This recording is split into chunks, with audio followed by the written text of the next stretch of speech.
Selamat datang di Jasa Utama Kapital Sekuritas Cabang Danmo ke Jakarta. Saya Evan, IHSG. Hari ini menguat tipis 0,3%, tutup di 7088,87 ya. Dan masih inside bar candlenya di dalam range candle 2 hari yang lalu. Saya tadi ngarep tutupannya agak tinggi dikit, tapi ternyata cuma di sini, jadi tetap waspada, tetap belum enak sih IHSG-nya, masih lebih besar peluang untuk turun ke bawah 6930 ya, dan lanjut ke 6800 6700 dibandingkan dengan ke arah 7500-an. Itulah, kecuali untuk saat ini, maksudnya berdasarkan kondisi terakhir, kecuali breakout setidaknya 7200 7160 maksudnya 7170 gitu ya, berarti peluang untuk rebound dulu, naik dulu itu masih bisa jadi lebih besar. Kalau sekarang probabilitasnya lebih besar untuk ke bawah 6970, apalagi kalau dalam waktu dekat ke depan di minggu depan turun ke bawah 7030 ya. Itulah. Jadi tetap stay safe dulu aja, pasang trailing stop dan stop lossnya buat yang lagi trading, jangan lupa jualan kalau udah cuan ya. Sekarang meskipun sahamnya ISG-nya belum enak, tetap ada aja saham-saham yang bisa ditradingkan gitu. Dan sekarang saya mau bahas sesuatu dulu, bahas saham yang mau IPO, yaitu si CBDK ya. Si CBDK tanggal 13 Januari itu dijadwalkan listing di bursa, listing IPO dengan harga harga harga apa sih, harga penawaran. Nah, ini saya udah bikin ringkasan dikit aja lah. Harga penawarannya di 4060 dan CBDK IPO melepas sahamnya ke publik sebanyak 566 jutaan lembar, 566 894 500 lembar dengan harga 4060 per lembar saham gitu ya. Dan ini setara 10% dari total saham beredarnya. Jadi susunan pemegang saham setelah IPO nanti tetap si Pani yang mayoritas sebanyak 45,9%, yang awalnya sebelum IPO itu di atas 50%, terdilusi dikit jadi 45,9%, tetap mayoritas. Yang kedua ada Agung Sedayu sebanyak 22,05% dan ada Tunas Mekarjaya sebanyak 22,05%. Kemudian masyarakat atau publik sebanyak 10%. Ya, segini nih sebanyak 10%-nya. Gitu ya. Dan kalau berdasarkan prospektus yang udah muncul di ini dia. Ini dia ya, di sini. Nah, ini dia susunan pemegang sahamnya. Dari prospektus ini diketahui IPS per Juni ya, data Juni 2024 adalah Rp80,59 per lembar. Ya, IPS per lembar. Sebesar 80,59. Jadi kalau disetahunkan kan jadi 161,18 ya. Pertanyaannya adalah apakah di harga ini murah?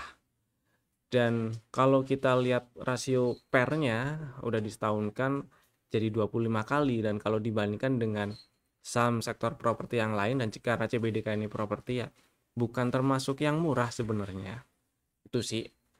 Kemudian pertanyaan selanjutnya, karena besok Senin sudah IPO, pertanyaannya adalah layak dibeli di market nggak setelah listing di bursa gitu ya.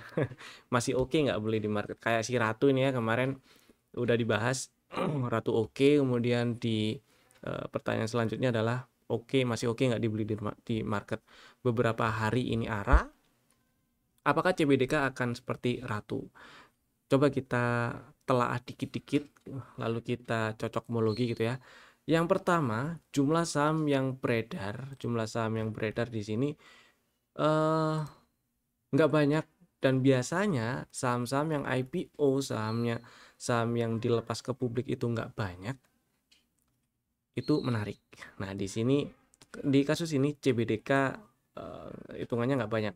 Ada beberapa lagi yang memang nggak banyak juga, misalnya si obat ini ya, ini juga lebih sedikit daripada si CBDK. Terus ada si DGWG juga hitungannya nggak terlalu banyak, 8 juta 8 juta lot ya, 8 juta. Ini hitungannya nggak terlalu banyak, tapi dari ketiga ini saya lebih suka si CBDK. Alasannya ntar ya. Kemudian si Ratu, kemarin mana Ratu mirip-mirip angkanya dengan si CBDK, nggak terlalu beda jauh. Ini juga menarik. Biasanya dari sini dulu cocokmologi gampang-gampangan ya. Screening gampang-gampangan lah. Kira-kira milih mana yang dianalisa lebih lanjut gitu. Milih di IPO. Pilih dari pertama, lihat yang jumlah saham yang ditawarkan dulu. Kalau terlalu banyak, misal ini saya nggak terlalu suka. Bukan nggak terlalu suka, maksudnya adalah ada yang lebih sedikit, coba kita lihat lebih dalam yang lebih sedikit. Itulah kira-kira ya. Lanjut dari susunan pemegang saham, dari susunan pemegang saham di dalam si CBDK ini ada si PANI ya, ada grup-grup gede, grup-grup besar, konglomerat di situ. Ada PANI yang di sini, di dalam PANI di sini kita tahu ada Salim di situ ya, ada grupnya Salim. Kemudian ada grupnya Agung Sedayu juga. Nah, ini menarik nih.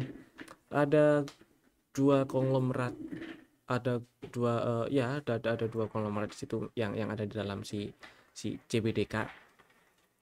Baru sekarang apakah si CBDK ini kita layak beli nggak setelah IPO ya?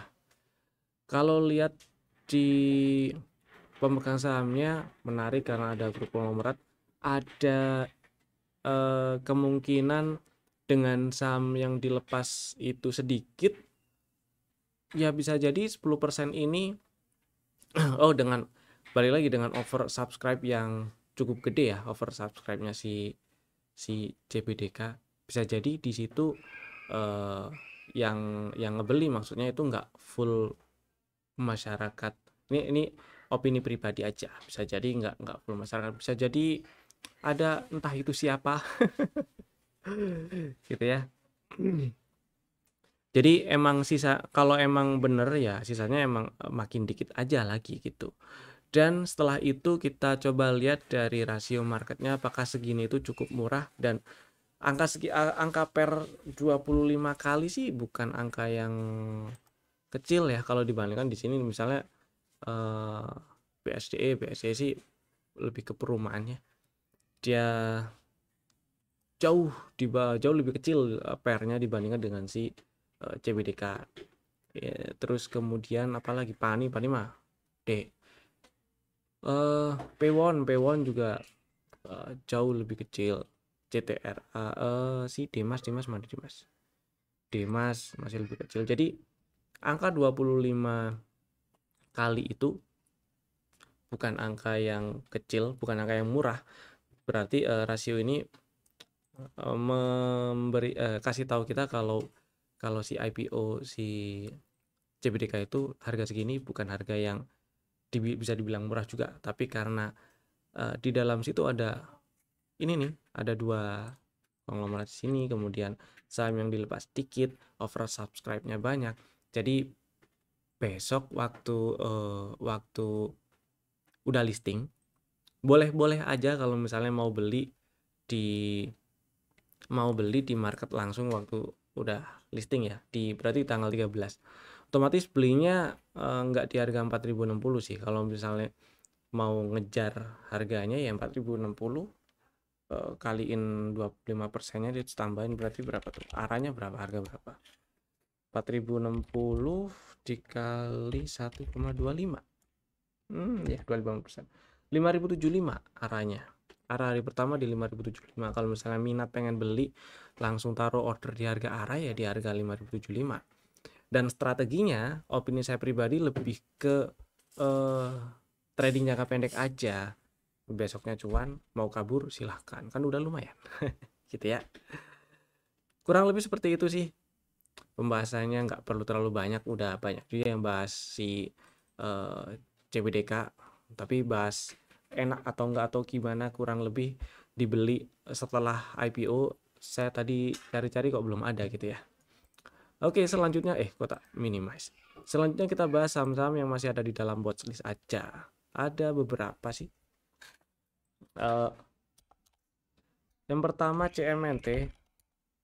Si CMNT ini saham yang kemarin masuk ke dalam strategi, ada di rekomendasi juga ya. CMNT itu strateginya beli ngantri di 895, belum dapat barang, diantrin aja situ dulu, stop lossnya di bawah 845 ya. Lanjut ada Tower. Nah, kalau si Tower ini udah dapat barang karena strateginya beli ini yang lama, beli ngantri di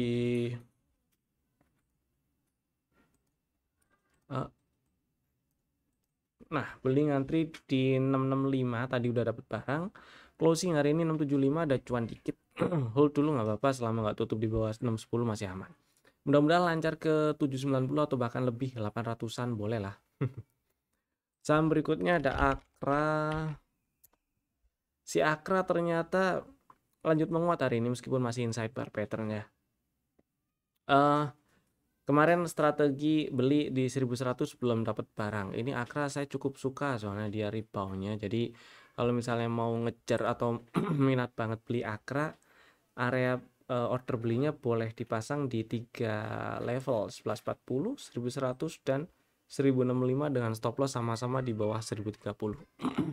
Targetnya juga sama, target TP1 1255, target TP2 ada di 1395. Kemudian Indi yang jos kemarin udah dibahas dan ternyata cukup lancar. Indi ke atas 1700, hari ini tutup di 1740, dikit lagi nyampe 1800. Buat yang masih mau hold boleh pasang elite sell, kan aman lah ya. Asumsikan atau anggap aja punya barang modal di 1535, pasang elite sell di 1600 juga masih aman gitu kan. Nah, lanjut, mudah-mudahan Indi sih harapan saya berhasil breakout 1825 ya, supaya ada break structure dan lanjut uptrend dia strukturnya. Next ada LPPF yang hari ini tutup melemah tipis sih, 0,3%, tutup di 1490 ya, inside bar. Jadi ini sih tetap aja strateginya ngantri di 1395 dulu aja. Stop loss di bawah 1330 ya.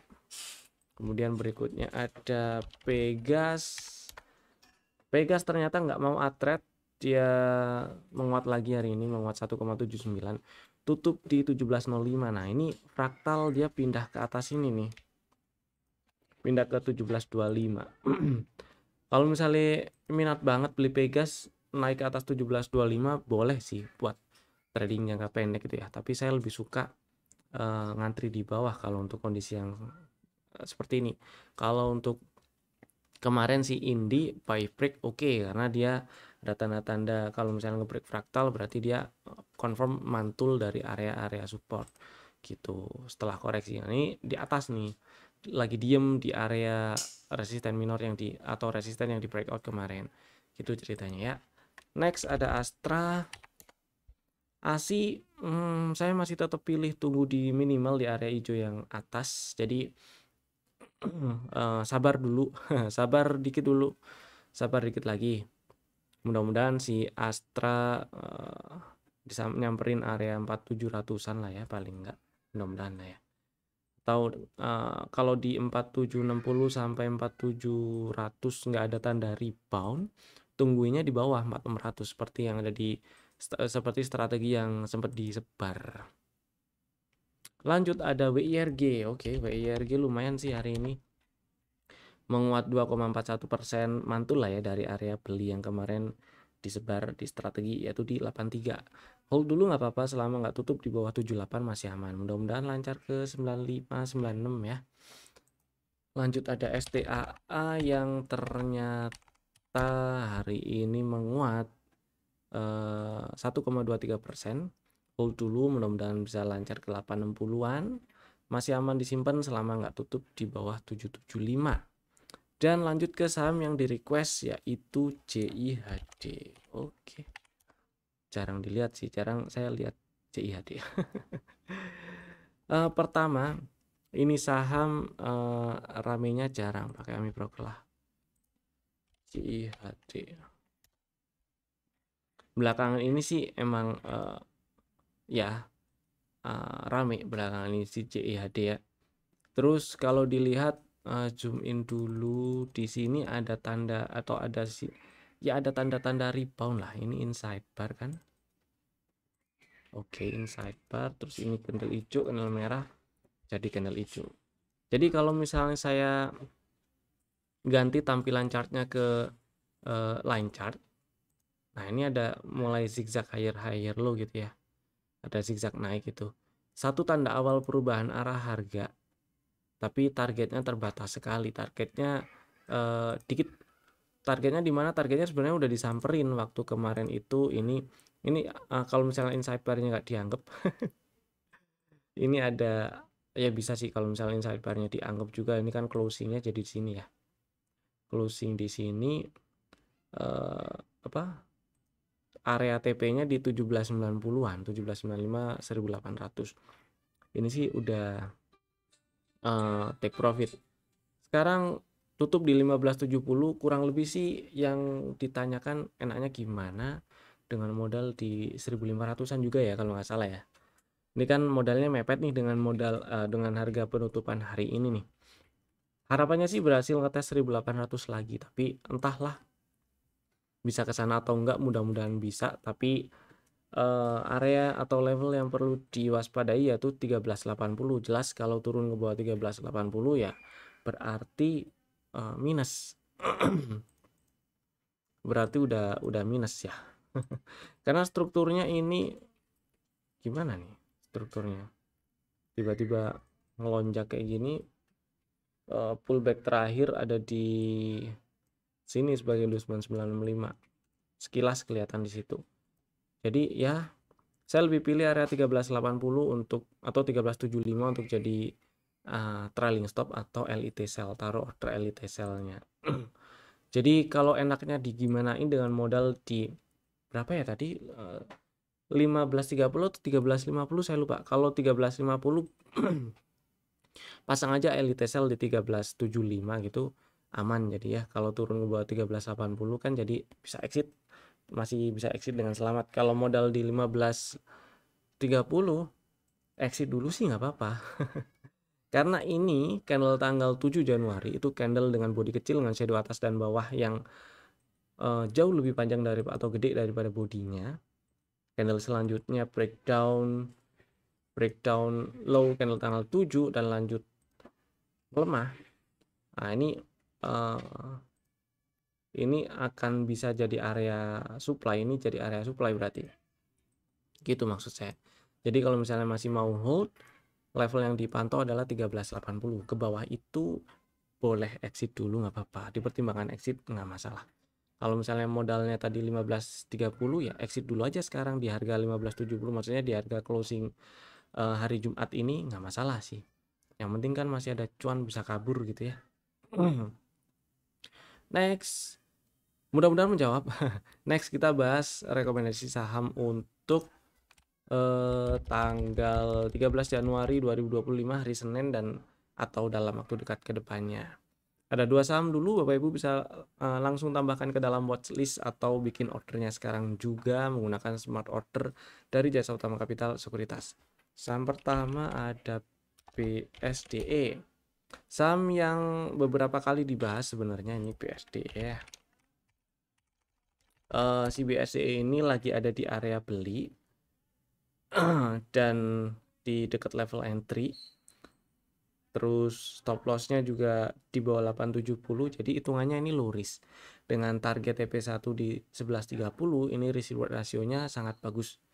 Jadi bisa diperjuangkan. Jadi buat yang minat beli BSDE, kalau Bapak Ibu minat beli BSDE, boleh langsung dibeli. Boleh ngantri di 910 dengan stop loss kalau tutup di bawah 870 ya. Dan target TP-nya TP1 di 1130. Mudah-mudahan bisa lancar ke sana karena kalau di zoom out agak banyak ada kemungkinan ini BSDE dari 2021 sampai sekarang sideways, range-nya lebar, gitu ya.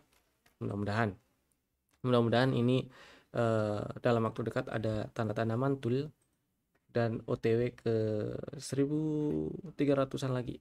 Ini sih sinyal lebih clear-nya lagi kalau BSDE berhasil naik atas 960. Tapi kalau dibeli di sekarang pun nggak masalah karena low risk gitu ya, dan di area beli. Saham kedua ada PTBA. Si PTBA ini setup yang lama ada di sini nih. Tak gini dulu aja. Oke. Nah, kemudian di sini ada dominant break. Terus, nah, setup barunya ada dominant break. Udah turun nyamperin area belinya, pre-entry dan area entry-nya, dan level entry-nya 2660 dan 2610. Area belinya situ ya 2660 dan 2610. Jadi buat Bapak Ibu yang minat boleh beli di 2660 yang minat dan belum punya barang sih ya. Buat yang udah punya sih hold aja dulu nggak apa-apa. Dengan stop loss kalau tutup di bawah 2570 dan targetnya target TP1 dari setup yang baru ada di 2860, target TP2 di 3040. Mudah-mudahan sih bisa lebih ya, mudah-mudahan bisa ke target full cycle-nya di 3330 dan target full cycle di ini berdekatan dengan target full cycle setup yang lebih awal yaitu di 3270. Itulah ya. Itu tadi dua saham pilihan kami untuk besok hari Senin 13 Januari 2025. Bapak Ibu bisa langsung bikin ordernya sekarang juga menggunakan smart order dari Jasa Utama Kapital Sekuritas. Dan jika Bapak Ibu merasa video ini bermanfaat, jangan lupa tekan tombol jempol ke atas, share video ini ke teman-teman yang lainnya juga biar video manfaatnya jadi lebih menyebar. Dan juga tekan tombol subscribe-nya bagi yang belum, kemudian nyalakan tombol loncengnya biar nggak ketinggalan update video dari kami. Saya Evan, terima kasih telah tonton video ini dari awal sampai selesai. Sampai jumpa di video kami berikutnya. Dadah.